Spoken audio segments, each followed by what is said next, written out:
ಇವನ್ ತಪ್ಪಾಗಿ ಮಾಡ್ತಾ ಇದ್ದಾನಲ್ಲ ಬ್ರೋ, ಕೇಳಿಲಿ ಇದನ್ನ ಈ ತರ ಮಾಡೋದಲ್ಲ. ನೀನ್ ಯಾರು ನಂಗೆ ಹೇಳಕ್ಕೆ? ಅಯ್ಯೋ ಸೀನಿಯರ್ ನಾನು ನಿಂಗೆ. ನಡಿ ನಡಿ, ನಿಮ್ ಅಪ್ಪಂಗೆ ಹೇಳಕ್ ಬರ್ಬೇಡ, ನಡಿ ಇಲ್ಲಿಂದ. ಇವನ್ ಒಳ್ಳೇದಕ್ಕೆ ಹೇಳ್ತಾ ಇದೀನಿ, ಆದ್ರೆ ಇವನು ನನ್ನೇ ಕಾಮಿಡಿ ಪೀಸ್ ಮಾಡ್ತಾ ಇದ್ದಾನಲ್ಲ.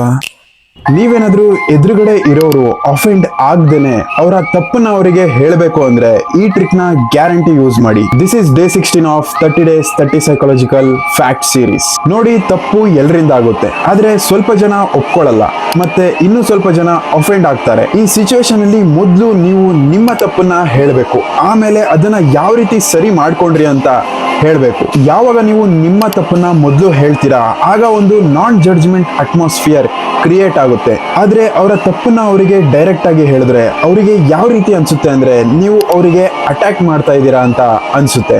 ಅವ್ರನ್ನ ಡಿಫೆಂಡ್ ಮಾಡ್ಕೊಳ್ಳೋಕೆ ನಿಮ್ ಜೊತೆ ಆರ್ಗ್ಯುಮೆಂಟ್ಗೆ ಇಳಿತಾರೆ. ಈವನ್ ನೀವು ಆ ತಪ್ಪನ್ನ ಮಾಡಿಲ್ಲ ಅಂದ್ರೂ, ಯಾವ್ದನ್ನ ಅವರು ಮಾಡಿರ್ತಾರೋ ಆದ್ರೂ ನಿಮ್ಮ ತಪ್ಪನ್ನೇ ನೀವು ಮೊದಲು ಹೇಳಬೇಕು.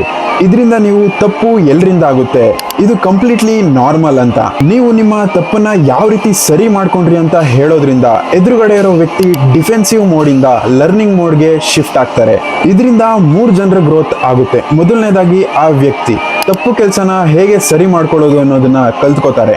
ಎರಡನೇದು, ನೀವು ತಪ್ಪನ್ನ ಯಾವ ರೀತಿ ಹೇಳೋದು ಅಂತ ತಿಳ್ಕೊಂಡ್ರಿ. ಮತ್ತೆ ಮೂರನೇವರು ಯಾರು ಅಂತ ನೀವು ಕಮೆಂಟ್ ಅಲ್ಲಿ ತಿಳಿಸಿ. ಈ ವಿಡಿಯೋನ ಎಷ್ಟಾಗುತ್ತೋ ಅಷ್ಟು ಶೇರ್ ಮಾಡಿ, ಯಾಕಂದ್ರೆ ಹೇಳೋ ರೀತಿ ಬದಲಾದ್ರೇನೆ ಅಲ್ವಾ ನಮ್ಮ ಇಂಡಿಯಾ ಕೂಡ ಬದಲಾಗೋದು. ನಿಮ್ಗೇನಾದ್ರೂ ಸೈಕಾಲಜಿಯಲ್ಲಿ ಇಂಟ್ರೆಸ್ಟ್ ಇದ್ರೆ, ನಿಮ್ಮ ಪರ್ಸನಾಲಿಟಿನ ಡೆವಲಪ್ ಮಾಡಬೇಕು ಅಂತ ಅಂದ್ರೆ ಫಾಲೋ ಮಾಡೋದನ್ನ ಮರಿಬೇಡಿ.